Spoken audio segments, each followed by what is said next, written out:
Assalamualaikum warahmatullahi wabarakatuh. Alhamdulillah, selalu saja lisan kita memuji Sang Pencipta Allah atas segala nikmat yang dilimpahkan kepada kita. Dan juga selanjutnya kita panjatkan salawat dan taslim kepada utusan Allah Nabi besar Muhammad sallallahu alaihi wa ala alihi wa sahbihi wasallam sebagaimana Allah telah memerintahkan kita untuk mengucapkannya. Semoga saja teman-teman sekalian seluruh amal saleh yang pernah kita kerjakan diterima oleh Allah SWT dengan pahala yang sempurna, serta juga seluruh dosa-dosa yang pernah kita lakukan dimaafkan dan diganti dengan kemahamuran Allah menjadi pahala dengan izinnya. Dan juga semoga sisa umur kita semuanya berisikan amal-amal saleh dan kita meninggal di atas Islam dan iman. Allahumma amin. Tema kita pada siang ini teman-teman sekalian tentang masalah saudaraku inilah rahasia rezekimu. Dan ini tema yang cukup panjang ya, kalau ingin dibahas mungkin berhari-hari pun tidak akan selesai kalau kita membahas masalah rezeki. Tapi coba kami simpulkan di poin-poin penting, ini pun juga poin-poinnya sangat padat, tentang apa itu rezeki dan kiat-kiat apa agar bisa seseorang di antara kita selalu mendapatkan rezeki dari Sang Pencipta Allah Subhanahu wa Ta'ala. Yang pertama teman-teman sekalian, kita harus pahami rezeki itu bukan sebatas duit atau uang saja ataupun harta. Kita harus memahami lebih luas makna rezeki itu, karena semua yang mencakup kebutuhan seseorang untuk melalui kehidupan di muka bumi ini, bahkan di akhirat sana, diistilahkan dengan rezeki. Anda diberikan kesehatan, sebuah rezeki. Anggota tubuh Anda juga bisa berfungsi, mata bisa melihat, telinga bisa mendengar, dan yang lainnya juga bisa berfungsi, ini juga rezeki. Anda masih diberikan umur, rezeki. Anda masih diberikan makanan, minuman, rezeki. Dan juga termasuk Anda mendapatkan harta benda, ya rezeki. Nah, cuma kebanyakan orang, dia mengurung makna rezeki di materi saja. Sehingga pada saat dia sehat, namun mungkin secara ekonomi dia biasa saja atau miskin, dia menganggap dirinya tidak mendapatkan rezeki. Atau misal, dia hanya makan hari itu makanan yang menurut dia biasa saja. Dia berharap yang lebih baik, dan dia melupakan kalau itu adalah bagian daripada rezekinya. Ya. Dan seterusnya, semua itu makna rezeki. Dan rezeki itu sangat luas. Sekali lagi saya katakan, di dunia kebutuhan kita, kalau terpenuhi namanya rezeki. Ya. Dan juga di akhirat, maksudnya orang ke dalam surga, selamatnya dari neraka, ini juga adalah rezeki yang luar biasa. Ya. Jadi ini terkait satu sama yang lainnya. Baik, kita akan bahas teman-teman sekalian, rezeki secara global ini dalam beberapa ayat-ayat Al-Quran yang perlu Anda renungi tentunya, supaya Anda tidak perlu lagi mencari rezeki itu kepada selain Allah Subhanahu wa Ta'ala, terutama kita seorang muslim. Ya. Kita coba buka surah Az-Zariyat, surah nomor 51, ayat 56 sampai 58. Surah Az-Zariyat, surah nomor 51, ayat 56 sampai 58, saya akan bacakan. A'udzu billahi minasyaitonir rajim. Bismillahirrahmanirrahim. وَمَا خَلَقْتُ الْجِنَّ وَالْإِنسَ إِلَّا لِيَعْبُدُونَ. Ketahuilah kata Allah, aku tidak menciptakan jin dan manusia. Kita ada di muka bumi ini terus turun-temurun, dari bayi, kemudian anak-anak, kemudian remaja, kemudian menikah, kemudian tua, kemudian meninggal dunia. Itu kecuali semuanya hanya untuk beribadah kepadaku. Lalu Allah mengatakan, itu ayat 56-nya, ayat 57-nya, مَا أُرِيدُ مِنْهُمْ مِنْ رِزْقٍ وَمَا أُرِيدُ أَنْ يُطْعِمُونَ. Aku tidak menghendaki rezeki sedikit pun dari mereka, kata Allah. Dan aku tidak menghendaki supaya mereka memberiku makan. Nah, jadi Allah Subhanahu wa Ta'ala sini menyebutkan kalau mereka pun ibadah, sholat, puasa, dan mengerjakan semua ketaatan, Allah tidak butuh balasan apa-apa dari semua itu. Allah tidak butuh rezeki, artinya makna rezeki tadi yang sangat luas itu, ya, bukan hanya sekedar harta. Lalu Allah menjelaskan di ayat 58, dan ini inti daripada penyampaian masalah rezeki. Innallaha huwar razzaqu dzul quwwatil matin. Sesungguhnya Allah dialah zat yang maha pemberi rezeki, yang mempunyai kekuatan lagi sangat kokoh. Artinya tidak akan pernah habis stoknya. Allah tidak akan pernah memutus hambanya kalau mereka meminta. Bahkan ada yang tidak diminta pun diberikan. Seperti kasus sekarang, kita menarik nafas, bernafas ini kita tidak minta kepada Allah SWT. Allah sudah kasih. Anda bisa melihat layar Anda sekarang, mata kita menangkap cahaya sehingga kita bisa melihat, ini juga sebuah rezeki. Anda bisa mendengarkan sekarang suara saya, sebuah rezeki. Ya, telinga Anda masih berfungsi. Mungkin tangan Anda masih memegang handphone dan coba membuka juga ayat-ayat Al-Quran yang kami sebutkan tadi, aplikasi Al-Quran juga sebuah rezeki. Berfungsinya jari-jari kita semua ya. Hati kita tersentuh, pikiran kita mulai mencerna dan akhirnya berpikir, ini juga rezeki yang luar biasa ya. Dan Allah tidak akan pernah berhenti memberikan rezeki hamba-hambanya. Anda tahu ayat kursi ya. A'udzu billahi minasyaitonir rajim. Allahu la ilaha illa huwal hayyu al-qayyum. Ya, hayyul qayyum. Ini Al-Baqarah surah nomor 2 ayat 255. Ayat kursi yang masyhur Anda dianjurkan baca selepas sholat, Anda dianjurkan baca di zikir pagi petang, membaca pada saat merasa tidak tenang hati, pada saat mau tidur, kita membaca ayat kursi. Artinya Allah yang tidak ada Tuhan yang berhak disembah kecuali Dia, yang maha hidup dan terus menerus mengurus makhluknya, memenuhi kebutuhan-kebutuhannya. Bukan cuma kita manusia, jin, bukan cuma jin juga, hewan-hewan, tumbuh-tumbuhan. Ya, dari segala sesuatunya diberikan rezekinya. Dari kita masih di kandungan ibu kita, di dalam kantong air, dan saya terus ya sampai hari ini teman-teman masih merenungi bagaimana bayi bisa hidup dalam sebuah kantong yang penuh dengan air dan dia bisa hidup. Terlebih lagi saat-saat menjelang mau melahirkan atau lahir, bagaimana kepalanya sudah di bawah ya. Kita bayangkan kalau kita berada di sebuah kolam, ya, berenang pun kalau kepala kita yang lebih dalam ke bawah dibandingkan kaki, itu jauh lebih ada tekanan air sebenarnya. Dan itu sulit sekali untuk bernafas, tapi Allah mudahkan. Dan Allah jamin rezekinya selama 9 bulan. Apapun yang diminum dan dikonsumsi oleh ibunya, dari vitamin, makanan, nutrisi umumnya, maka akan sampai kepada dia saripatinya dengan hikmah Allah subhanahu wa ta'ala. Oleh karena itu teman-teman sekalian, Allah menjamin semua itu. Dan kita harus menyadari masalah ini. Dan dalam masalah ini teman-teman sekalian, ada sebuah ceramah yang pernah saya dengarkan ya, dari salah satu dosen di Ummul Qura. Beliau bernama Dr. Muhammad, dan beliau mengatakan ada seorang teman, dia bilang menghubungi saya, dia bilang gitu ya, dia menceritakan orang ini butuh modal, butuh melunasi utangnya, intinya dia sangat butuh sekali. Kemudian dia telepon Dr. Muhammad, lalu dia mengatakan, saya butuh sekali rezeki, ajarkan kepada saya doa, mungkin saya bisa baca. Kata Dr. Muhammad, lalu saya teringat tiba-tiba, terlintas pada saat lagi telepon, kita sekilas begitu saja tentang ayat ini. Az-Zariyat 56-58. Ya. Wa ma khalaqtul jinna wal insa illa liya'budun. Aku tidak ciptakan jin dan manusia kecuali untuk menyembah kepadaku. Ma uridu minhum rizqi wa ma uridu minhum an yut'imun. Aku tidak pernah, kata Allah, mengharapkan balasan rezeki dari mereka dan tidak berharap mereka berikan makan. Innallaha war-razzaqu dzul quwwatil matin.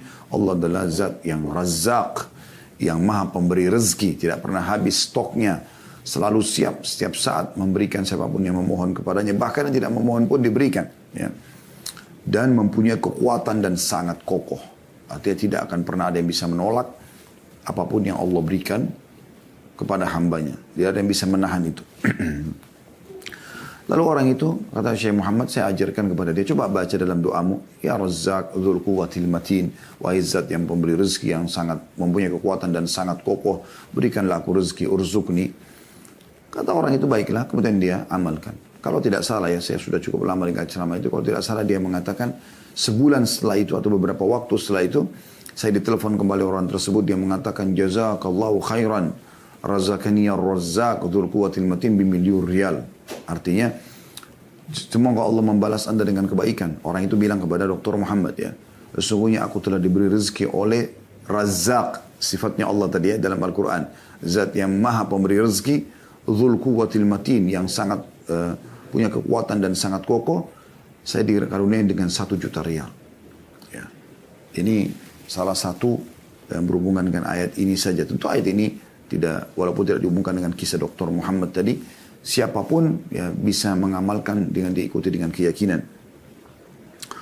Kemudian teman-teman sekalian, kita lihat dalam ayat-ayat Al-Quran agar kita menyadari tentang masalah rezeki ini. Anda bisa buka juga di dalam surah Ar-Rum ya, surah nomor 30 dalam Al-Quran ayat 40 ya. Anda bisa buka di aplikasi supaya bisa baca terjemahannya sekalian ya. Dan kita banyak membaca ayat Al-Quran di sini. Di ayat 40-nya Allah Subhanahu wa taala berfirman, A'udzu billahi minasyaitonir rajim. Allahul ladzi khalaqakum thumma razaqakum thumma yumitukum thumma yuhyikum. Hal min syurakaikum man yaf'alu min dzalikum min syai' subhanahu wa ta'ala amma yusyrikun. Artinya Allah lah satu-satunya, tidak ada lagi yang lain. Jadi orang yang kembali kepada ayat ini, kembali kepada Tuhannya Allah, maka pasti diberikan rezeki. Kepada selain Allah, perhatikan Allah katakan, Allah lah yang menciptakan kamu. Tidak ada yang menciptakan kita dari tidak ada menjadi ada kecuali Allah. Kemudian memberimu rezeki, nafas, cahaya bisa ditangkap oleh mata sehingga bisa memantulkan kembali dan melihat, telinga yang bisa menangkap suara sehingga kita mengerti apa yang sedang ditujukan kepada kita dari ucapan orang di hadapan kita, tangan bisa menjamah, kaki melangkah dan seterusnya. Kemudian mematikanmu, kemudian menghidupkanmu kembali di hari kiamat di mahsyar nanti. Ya, kemudian kita akan menuju kepada kehidupan abadi. Adakah di antara yang kamu sekutukan dengan Allah itu? Pohon, keramat, jimat, batu, dan segala macam ini. Ya. Yang dapat berbuat sesuatu dari demikian itu, maha suci lah dia dan maha tinggi dari apa yang mereka persekutukan itu. Jadi di sini Allah Subhanahu Wa Taala memastikan dialah yang memberi rezeki, tidak ada yang lain. Jadi percuma minta kepada selain Allah itu tidak ada gunanya. Anda perhatikan juga surah Ghafir. Ya. Buka lagi surah Ghafir, surah nomor 40. Ya. Atau tepatnya surah Mu'min. Ya. Dua namanya ini ya, surah ini. Di ayat 64. Allah Subhanahu Wa Taala berfirman, surah Ghafir, surah nomor 40, ayat 64. A'udzu billahi minasyaitonir rajim. Allahul ladzi ja'ala lakumul arda qararan was samaa'a binaa'an wa sawwarakum fa ahsana suwarakum. وصوركم فأحسن صوركم ورزقكم من الطيبات ذلكم الله ربكم فتبارك الله رب العالمين. Allah lah yang telah menjadikan bumi bagi kamu tempat menetap, menghampar sekarang. Jadi tidak mungkin siapapun yang punya sekutu atau Tuhan selain Allah, coba sampaikan kepada dia, apakah dia yang ciptakan bumi? Ajak ngomong, tanya, datangkan buktinya, tidak akan pernah bisa. Apalagi kalau benda-benda mati, jimat, batu, pohon, yang jelas-jelas dalam mata manusia tidak mungkin bisa ngomong gitu ya. Allah lah yang telah menjadikan bumi bagi kamu tempat menetap dan langit sebagai atap. Lebih besar lagi langit. Ya. Dan membentuk kamu dan membaguskan rupamu. Alis seperti ini, mata, hidung, bibir, lidah, gigi, tangan, dan segala macam keindahan dalam tubuh manusia dan kesempurnaan yang luar biasa gitu. Serta memberimu atau memberi kamu rezeki dari hal-hal yang baik-baik. Ya. Artinya Allah sudah membuat fitrah kita teman-teman sekalian suka dengan yang baik-baik. Misalnya bau wangi, ya, penataan yang rapi, ya, itu kan fitrah kita suka. Ya. Allah berikan dari yang baik-baik dan semua yang thayyibat itu yang baik-baik Allah halalkan. Ya. Tapi tentu berhubungan dengan halal, nanti kita jelaskan masalah itu ya. Dalam beberapa poin kiat menambah rezeki itu. Yang demikian itu adalah Allah Tuhan kalian. Yang Maha Agung, Tuhan alam semesta. Jadi Allah terus memperkenalkan dirinya, tidak ada yang memberi rezeki kecuali dia. Jangan pernah minta, jangan pernah bergantung, jangan pernah memohon, ya, kecuali kepada Allah Subhanahu Wa Ta'ala. Juga Anda bisa lihat dalam surah Qaf. Ya. Surah nomor 50 dalam Al-Quran. Di ayatnya ayat 6 sampai ayat 11 ya. Surah Qaf ayat 6 sampai ayat 11. Allah menyebutkan A'udzu billahi minasyaitonir rajim. Afalam yanzuru ila as-sama'i fawqahum kaifa banaynaha wa zayyannaha wa ma laha min furuj. Maka mengapa mereka tidak melihat ke langit yang ada di atas mereka? Bagaimana kami meninggikannya dan menghiasinya, dan langit itu tidak mempunyai retak sedikit pun. Allah mengajak kita berpikir. Jangan minta kepada selain Allah. Apalagi patung seperti orang-orang zaman jahiliyah dulu di Mekah. Ya, zaman sekarang pun masih ada orang seperti jahiliyah. Minta-minta pada patung. Minta-minta pada jin, syaitan, melalui para dukun-dukun. Minta-minta pada jimat, pohon, ya, lautan, matahari, bintang, bulan, semua ini makhluk. Allah mengatakan itu. Coba pikir baik-baik. Mengapa mereka tidak melihat ke langit di atas kepala mereka? Bagaimana kami meninggikannya? Bagaimana kami menghiasinya dengan bintang-bintang, dengan matahari, dengan bulan. Dan mereka tidak temukan sedikit pun retak di langit itu. Pada Allah sebutkan lagi di depan mata kita bumi. Di ayat 7 itu tadi ayat 6-nya. Ayat 7-nya wal arda madadnaha wa alqaina fiha rawasiya wa ambatna fiha min kulli zawjin bahij. Dan kami hamparkan juga bumi itu. Dan kami letakkan padanya gunung-gunung yang kokoh. Dan kami tumbuhkan padanya segala macam tanaman yang indah dipandang oleh mata. Siapa yang buat itu semua? Tidak ada yang melakukan diri seperti ini kecuali Allah. Ya. Bumi bisa ditinggali, dipijaki, dibangun rumah, ya, dicocok tanami, diambil hasilnya. Gunung-gunungnya, ada yang gunung berapi, ada gunung batu. Ya. Anda bisa lihat dan macam-macam ada ilmu pengetahuan manusia yang Allah berikan supaya mereka mempelajari semua itu sebagai tanda keajaiban. Dan ujung-ujungnya mereka harusnya kembali, oh berarti penciptanya luar biasa nih. Sampai begini komposisinya, ya, sampai begini ukurannya, sampai begini kekokohannya, lebarnya dan seterusnya. Allah mengatakan, ya, ayat 8-nya, tabsiratan wa dzikra likulli 'abdin munib, untuk menjadi pelajaran dan peringatan bagi tiap-tiap hamba yang kembali mengingat Tuhannya. Mau mengenal Tuhannya, nah kembali kepada itu. Ya. Jadi jangan minta kepada atasan, jangan minta kepada mertua, orang tua, minta kepada Allah. Allah akan menggerakkan mereka untuk memberikan kebutuhan Anda. Kemudian Allah sebutkan di ayat 9-nya, وَنَزَّلْنَا مِنَ السَّمَاءِ مَاءً مُبَارَكًا فَأَنْبَتْنَا بِهِ جَنَّاتٍ وَحَبَّ الْحَصِيدَ. Dan kami turunkan dari langit air yang banyak manfaatnya, hujan. Shower di kamar mandi Anda kira-kira bisa menyala tanpa ada yang menyalakan? Atau mungkin ada shower itu tanpa ada yang memasangnya? Kan tidak mungkin. Begitu juga air hujan yang turun dari langit. Bagaimana bisa air hujan turun dengan derasnya, ukurannya, ya kadarnya, kemudian waktunya, berapa lama. Tanpa ada yang mengaturnya. Allah mengatakan, dan kami yang turunkan air dari langit itu. Yang banyak manfaatnya. Lalu kami tumbuhkan dengan air itu pohon-pohon dan biji-biji tanaman, ya, yang diketam. Jadi banyak yang tumbuh, akhirnya bisa berbuah-buahan, bisa menampung air hujan turun dari langit supaya tidak banjir. Ya, kita tahu ada penghijauan, ada hutan, bagaimana para pemerintah di muka bumi ini juga menjaga ya, supaya jangan sampai hutan-hutan gundul dan seterusnya. Lalu Allah mengatakan di ayat 10-nya, وَالنَّخْلَ بَاسِقَاتٍ لَهَا تَلْعُنْ نَضِيدَ. Dan pohon kurma, perhatikan baik-baik, yang tinggi-tinggi dan mempunyai mayang yang bersusun-susun. Satu tangkai itu banyak sekali, bisa sampai ratusan butir, ya, bahkan ribuan butir kurma.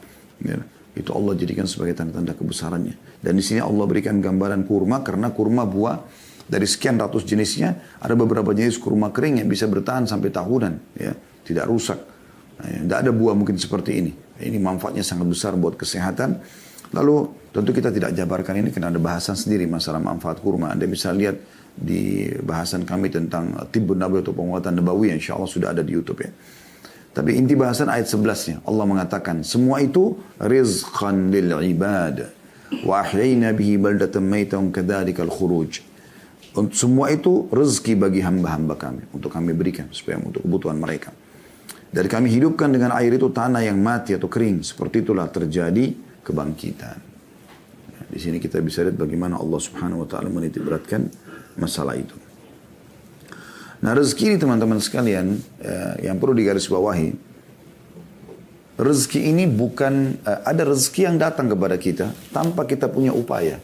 Seperti tadi saya sebutkan, oksigen yang kita hirup, yang ditangkap cahaya oleh mata kita, ya, suara yang ditangkap oleh kuping. Ini kesehatan kita, bangun kita sudah sehat, bisa beraktivitas.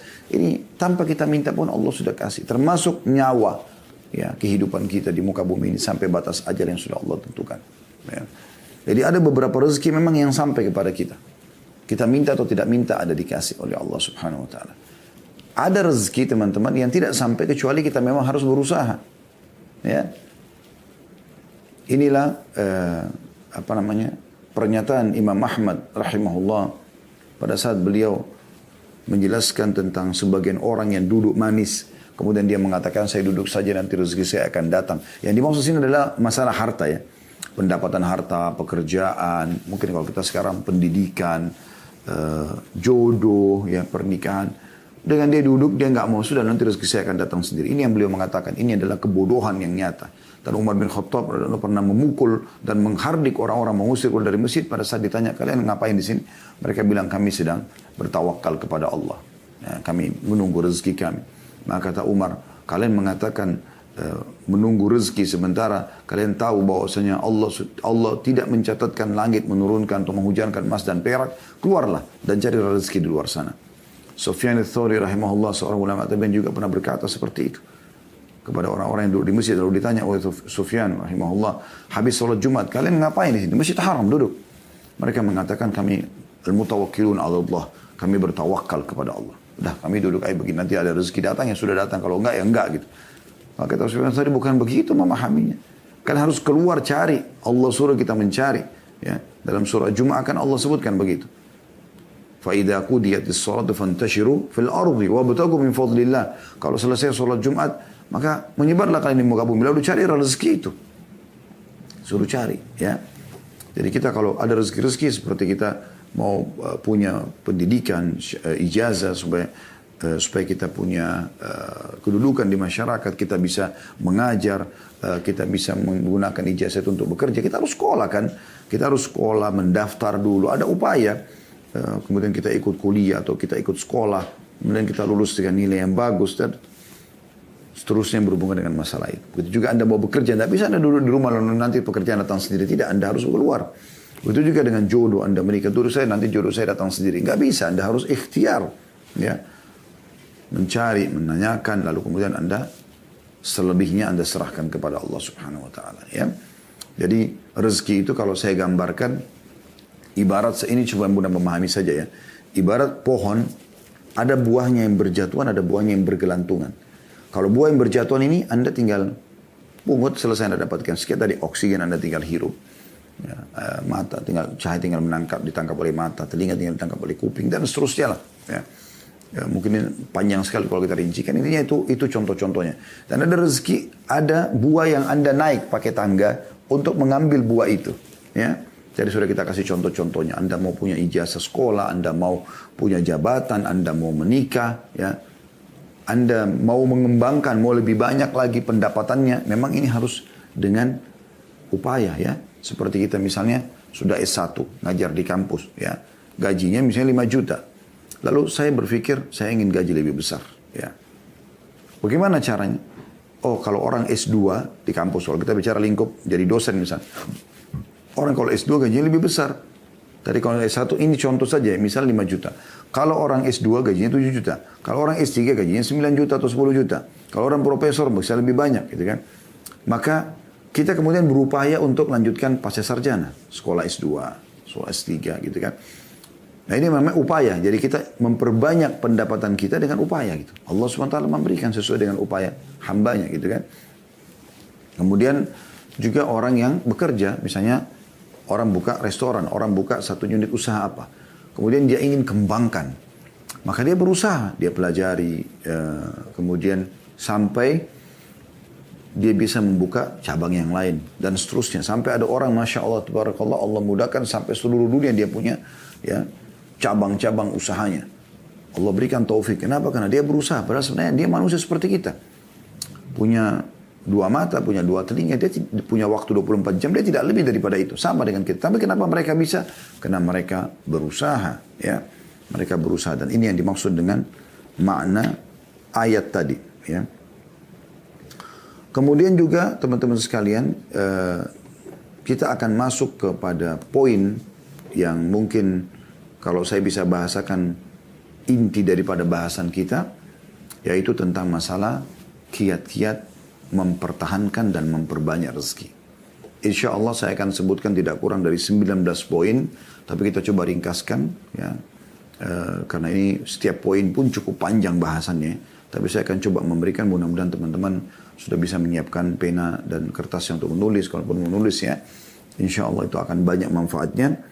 Kiat yang paling pertama, teman-teman sekalian, yang harus kita fahami adalah syukur. Syukur. Ya. Mensyukuri nikmat yang Allah berikan. Tidak akan pernah bertambah sebuah nikmat tanpa syukur. Ya. Dan ingat, tolok ukur melihat nikmat itu adalah dengan pandangan agama. Jangan pernah mengikuti hawa nafsu Anda. Ini penting sekali, ya. Karena banyak orang, karena dia mengikuti hawa nafsunya, maka dia melihat makanan misalnya depan matanya belum mencapai target yang dia inginkan, maka dia tidak syukuri. Padahal sebenarnya itu sebuah nikmat, ya. Kita renungi dulu dalil-dalilnya, baru kita akan coba berikan beberapa contoh berhubungan dengan masalah ini. Misalnya yang pertama, teman-teman sekalian, Anda lihat surah Ibrahim, surah nomor 14 dalam Al-Quran. Ini ayat yang sangat masyhur, ya. Ayat 7-nya, surah Ibrahim, surah nomor 14 ayat 7. A'udzu billahi minasyaitonir rajim. Wa idh ta'adzana rabbukum la in syakartum la azidannakum wa la in kafartum inna azabi lasyadid. Ingatlah, maksudnya pelajarilah, ya. Katakanlah Tuhanmu memaklumkan atau menyampaikan, mengikrarkan, dan juga Allah menetapkan sebagai sebuah peraturan. Sesungguhnya jika kamu bersyukur pasti, ya, aku akan tambah, dan jika kamu mengingkari dalam kurung nikmatku, maka sungguhnya siksaku amat pedih. Anda bisa lihat di sini bagaimana Allah Subhanahu wa taala menekankan masalah itu, syukur. Dan kalimat syukur itu alhamdulillah sederhana sekali. Tidak mengambil energi, tidak mengambil banyak waktu. Dan perlu Anda aplikasikan syukur itu dalam realita, ya. Seperti misalnya selain lisan kita bersyukur, hati kita meyakini, kita juga realitakan itu. Maksudnya bisa kita diberikan makanan, kita juga berbagi pada orang, ya. Kita coba berbagi itu sebagai tambah penyempurnaan terhadap syukur tersebut. Makin Anda berbagi dengan orang lain, maka makin terbuka pintu-pintu rezeki itu. Itu bentuk aplikasi syukur, ya. Karena banyak orang selalu cuma mau menerima, cuma mau ditraktir, ya. Cuma mau diberi, tapi tidak pernah mau memberi. Nah, ini berbeda, tidak memahami makna syukur yang sebenarnya. Juga Anda bisa lihat Allah SWT sebutkan dalam surah Al-Ankabut, surah nomor 29 ayat 17, ya. Surah nomor 29 ayat 17. Silakan Anda buka. Allah berfirman, A'udzubillahi minasyaitonir rajim. Innama ta'buduna min dunillahi awthanan wa takhluquna ifka. Innal ladzina ta'buduna min dunillahi la yamlikuna lakum rizqan fabtaghu 'indallahi rizqa wa'budu washkuru lahu ilaihi turja'un. Artinya sungguhnya apa yang kamu sembah selain Allah itu adalah berhala. Tidak ada manfaatnya. Kuburan, patung, jimat, pohon, apalah selain daripada Allah. Berhala, ya. Dan kalian buat-buat itu dengan dusta. Bohong. Oh, ini punya kekuatan, ini bisa memberikan rezeki, ini bisa menyembuhkan penyakit. Dusta besar. Ya. Allah mengatakan itu. Ya. Kalau itu semua ifka, kedustaan. Orang-orang Mekah begitu. Mereka bawa patung, yang uniknya mereka yang datangkan batu itu, mereka yang pahat, mereka yang ukir, mereka yang bentuk matanya, hidungnya, mulutnya, mereka yang warnain, mereka yang kasih nama, lalu mereka panggil Tuhan. Ini kebodohan yang luar biasa, gitu kan? Berapa banyak orang juga begitu dalam sholat. Iyyaka na'budu wa iyyaka nasta'in. Hanya kepadamu kami menyembah, hanya kepadamu kami minta tolong. Habis salam, minta pada kuburan di sebelah masjidnya. Lalu mana komitmen tadi Anda katakan hanya kepadamu, hanya kepadamu? Imam Nawawi rahimahullah mengatakan, aku heran melihat orang-orang yang meminta-minta pada kuburan, padahal sebenarnya dalam kuburan itu orang seperti dia yang sudah jadi tulang belulang. Kalau kita yakin kuburan orang soleh itu bisa memberikan manfaat kepada kita, kenapa kita tidak yakin kepada pencipta dia, pencipta tanah dan batu nisan itu adalah Allah yang lebih mampu. Dan Allah Al-Hayyul Qayyum, zat yang maha hidup dan terus-menerus mengurus makhluknya. Itulah yang dilakukan oleh para sahabat Nabi Ridwanullahi alaihim. Sendal mereka putus, mereka angkat tangan ke langit mengatakan, Ya Allah, berikan aku rezeki. Minta kepada Allah. Apapun Allah menyuruh kita manja kepadanya. Minta. Makanan, minuman, apa saja. Dalam sebuah hadis qudsi riwayat Bukhari kan begitu. Ya. Kata Allah SWT, wahai anak Adam. Ya. Kalian semua lapar kecuali yang kuberikan makanan. Mintalah makanan padaku. Kalian semua haus kecuali yang kuberikan minuman. Maka mintalah minuman kepadaku. Kalian semua tidak menggunakan pakaian. Kecuali aku berikan. Mintalah kepadaku. Allah SWT suruh minta kepadanya. Minta. Allah selalu suruh kita minta. Manja kepadanya. Kenapa gak mau? Ya. Tapi banyak orang menipu dirinya sendiri. Bahkan saya pernah ketemu dengan seorang ikhwah. Waktu awal-awal dia hijrah, dia memberikan kepada saya sebuah benda gitu. Benda ini seperti kaca gitu. Tiba-tiba dicelupin di air, lalu kemudian dia bilang, Ustaz coba minum airnya. Saya minum. Terus kemudian ditekan tangan saya dari belakang katanya. Saya coba praktekin. Ya. Habis itu dia bilang, lebih ringan kan Ustaz? Saya bilang, ya akhi, ini kebohongan. Pastikan antum ini membeli barang ini dari orang-orang yang tidak benar. Dari dukun dan seterusnya. Mereka menjual ini. Dia bilang, ya Ustaz, saya beli ini 5 juta. Ya, ini kebohongan. Dibohongi, menipu orang. Allah tidak pernah seperti itu. Allah menyuruh kita memohon kepadanya. Allah menyuruh kita berbagi sama orang lain, lalu Allah berikan kepada kita, iya. Itu iya. Tapi pergi ke dukun-dukun ini semua ifka, kedustaan, kebohongan ini. Dan Allah mengatakan, saya ulangi, sungguhnya apa yang kamu sembah selain Allah itu adalah berhala. Dan kamu berbuat dusta dengan itu. Sesungguhnya yang kamu sembah selain Allah itu tidak mampu memberikan rezeki kepadamu. Tidak akan pernah mampu memberikan rezeki kepadamu. Maka mintalah rezeki itu dari sisi Allah saja.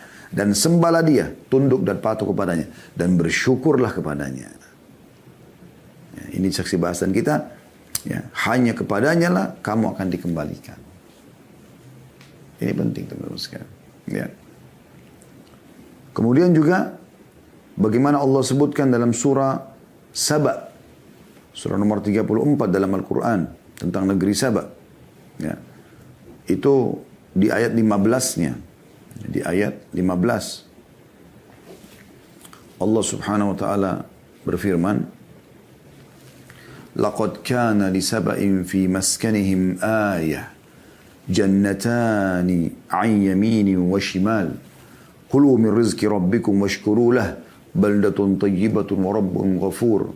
Sesungguhnya pada kaum Saba, orang-orang yang tinggal di negeri Yaman di zaman dulu, ada tanda-tanda kekuasaan Tuhan di tempat kediaman mereka, yaitu 2 buah kebun di sebelah kanan dan sebelah kiri mereka. Lalu dikatakan kepada mereka, makanlah olehmu dari rezeki yang dianugerahkan Tuhanmu dan bersyukurlah kepadanya. Nikmati, syukur. Negerimu, kalau kau bersyukur kepada Allah, ya, akan menjadi negeri yang baik, makmur, subur, dan Tuhanmu juga maha pengampun. Artinya kalau ada kesalahan pun Allah masih maafkan. Ya. Nah, ini poin penting untuk kita ketahui teman-teman sekalian. Jadi semua negeri yang selalu menyembah Allah, bersyukur kepada Allah, Allah akan limpahkan rezekinya. Semua negeri yang kufur, maksiat kepada Allah, Allah akan datangkan cobaan-cobaan yang akan menahan rezeki-rezeki mereka. Ya. Ini penting untuk digarisbawahi teman-teman sekalian. Bahkan subhanallah kadang-kadang ada hal-hal yang kita anggap bukan rezeki, sebenarnya rezeki dari Allah subhanahu wa ta'ala. Ini sering saya kasih contoh tapi saya ingatkan kembali ya. Seperti misalnya lapar, haus, capek, ya.